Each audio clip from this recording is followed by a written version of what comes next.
When it comes to follow-up games, you can't always get what you want, but sometimes some of the decisions that are made along the way, whether it's for technical reasons or logistical reasons, sometimes things can just be disappointing. And for the most part, with every Halo game, it seems like during development, there's a stage where it has to become buddy-buddy, with some scrutiny where features end up having to be scrapped, or different types of things can't really make it into the final cut of the game, and then all of a sudden, the Halo fanbase, being the fanbase that it is, might get a little bit very much so disappointed. And while we're really incredibly excited for the future of Halo and all of the new improvements that Halo could bring in the future and some cool things that could come, let's talk about some of the biggest disappointments that we've experienced with the Halo franchise over the years.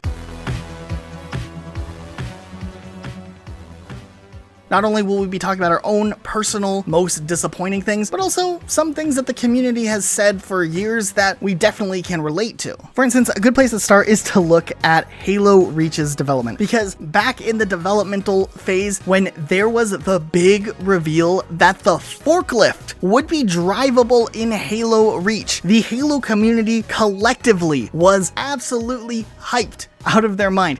The forklift.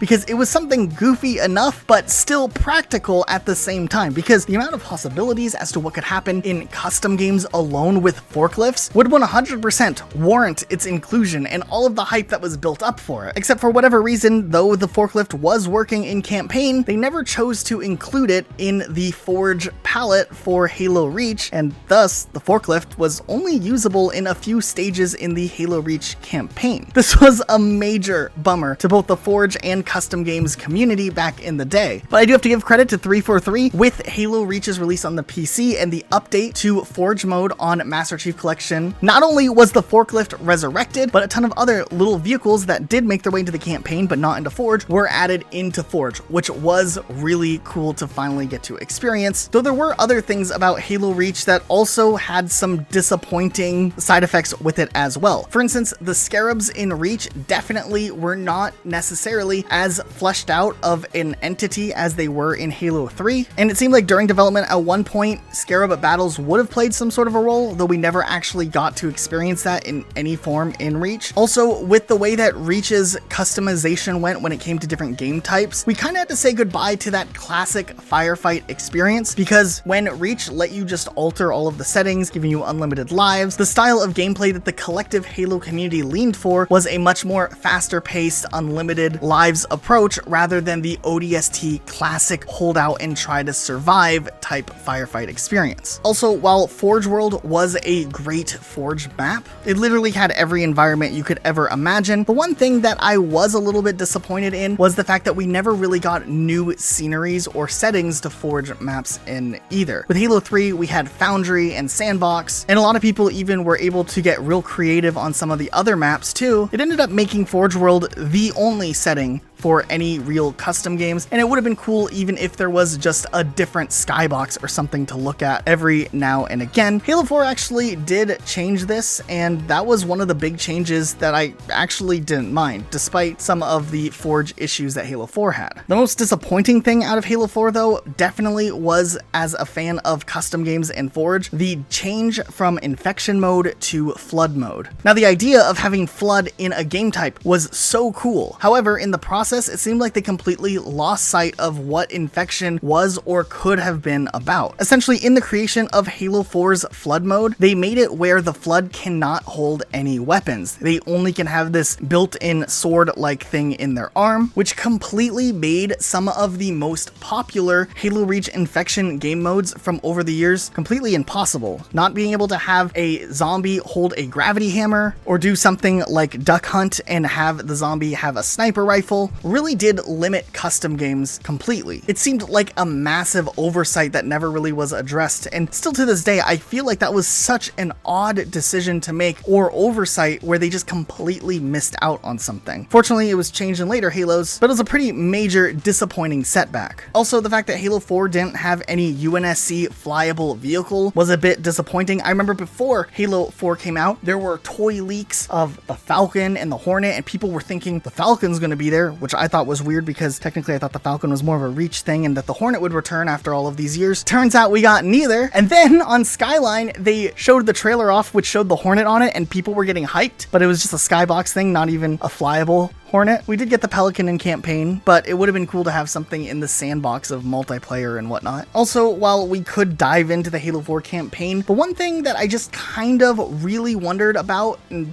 after my first playthrough was still held up on, was what happened to, like, everyone else. I get we have these new sets of characters and we're catching up with Master Chief and Cortana as they're trying to figure out what happened, but not being able to know what happened to the Arbiter and his buddies, or even General Hood, or just the status of Earth. Where are all the brutes at? It just seemed a little bit odd that everything was so detached from where Halo 3 left off. Okay, so the next one was just a couple of years later, but it was when the Master Chief Collection launched. We all know how that went with matchmaking not working, but just to put it simply, when the Master Chief Collection came out, I remember getting ready. I had the game ready to download at 9 p.m. I wanted to play the game on its release in Pacific Standard Time. I got a pizza, and it was going to be pizza and Halo all night. And instead, I just remember sitting there eating my pizza, waiting, trying to find a game, and it never really happened. I don't know. I was really excited when the Master Chief Collection was coming out because Halo 2 was for the first time playable in years online. And I remember another disappointing moment being around when the Halo 2 servers shut down and you, for the first time, couldn't even play or experience Halo 2's multiplayer for what it was online after 2010. It was kind of one of the first examples of an online game service just completely closing down. It was 4 years before we would even get a chance to play Halo 2 online again with MCC's launch. Now, on the other hand, a year later when Halo 5 Guardians came around, I still was hyped, I still got a pizza, I was ready to experience Halo and pizza in all of its glory on a launch day, and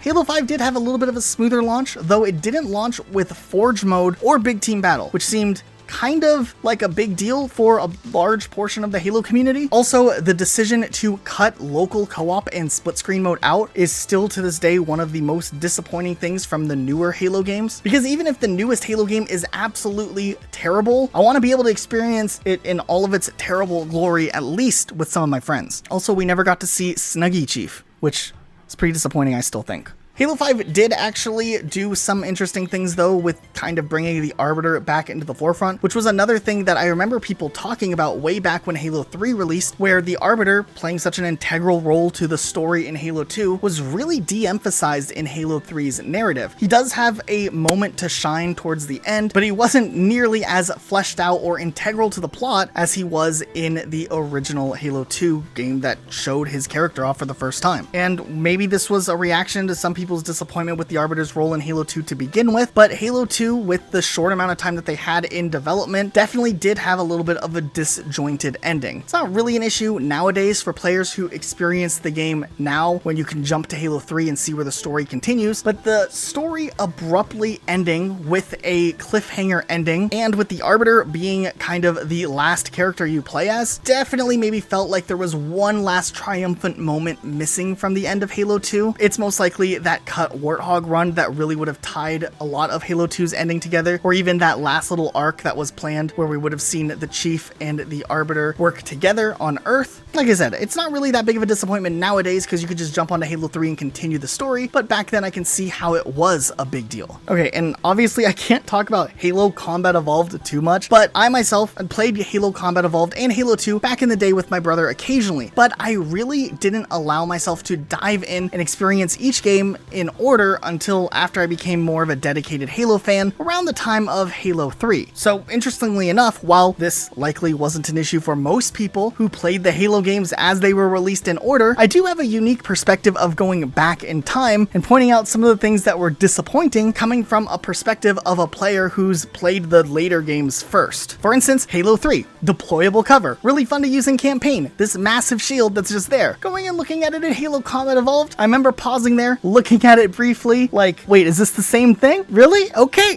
I know it's stupid, but there's definitely a big difference there. Also, not being able to drive the Wraith in Combat Evolved always was odd to me, since you could jump into a Ghost and a Banshee no problem. Those were fair game, but it made me appreciate its addition even more in Halo 2. Also, remember all the way back when ODST released, and there was a second disc in the case that gave you access to Halo 3's multiplayer with all of the DLC, so you could jump in and play the multiplayer with your friends, even if you only bought ODST and that was your first game. I do have to feel bad for some of the Halo fans who jumped on to try to get into Halo for the first time when Combat Combat Evolved Anniversary released in 2011. Because similarly, they did a second disc that was a multiplayer disc, however, it didn't have all of Reach multiplayer on the disc. You had your Reach Spartan, you could level him up, but you're limited to just playing on the 7 Combat Evolved Anniversary maps in Reach, and you couldn't jump in games like custom games on Forge World unless you upped and bought Halo Reach separately, which kind of seemed like a weird decision since it was so different from what ODST had just done a couple of years prior. Also, Spartan Assault was part of this movement by 343 and Microsoft to kind of make Halo a more commonplace franchise where they were kind of playing around with releasing a new Halo game or experience every single year. I mean, more or less with the exception of 2008 because Halo Wars was delayed to the beginning of 2009, there was a new Halo release coming out since Halo 3's release. Some experiences were bigger than others, but when Halo 4 released in 2012, the next follow-up experience would be Halo Spartan Assault, which ended up being exclusive for Windows phones that were purchased through Verizon. I remember feeling really snubbed as a Halo fan because I wasn't about to go buy a brand new phone to experience a mobile Halo game, but it was still something I wanted to experience because it was the new Halo thing that year, and Master Chief Collection wouldn't come out for another year after that. Fortunately enough, Spartan Assault did start to roll out onto other platforms and devices later on. Also, if we go back a little bit, we could say goodbye to the classic Halo 3 vehicles that were forgotten after Halo Reach. I mean, we thought Halo 3 was bad when we lost the beloved Spectre, which, by the way, check out our change.org petition and join the great journey. We're almost at 5,000 signatures for 343 to bring the Spectre back into Halo Infinite. Will it happen? We have no idea, but we will push and we will not falter in our goal of having this vehicle return for whatever reason. I mean, it's red. Need I say more? It hovers. But when Halo Reach did release, we had to say goodbye to more Halo 3 vehicles, like we lost the Chopper, the Prowler, and the Hornet, and to this day, we still haven't seen those brute vehicles yet, so maybe we'll get to finally see them in Halo Infinite again. Also, do you remember when Halo Legends released, there was a bunch of different animations? I always thought that it was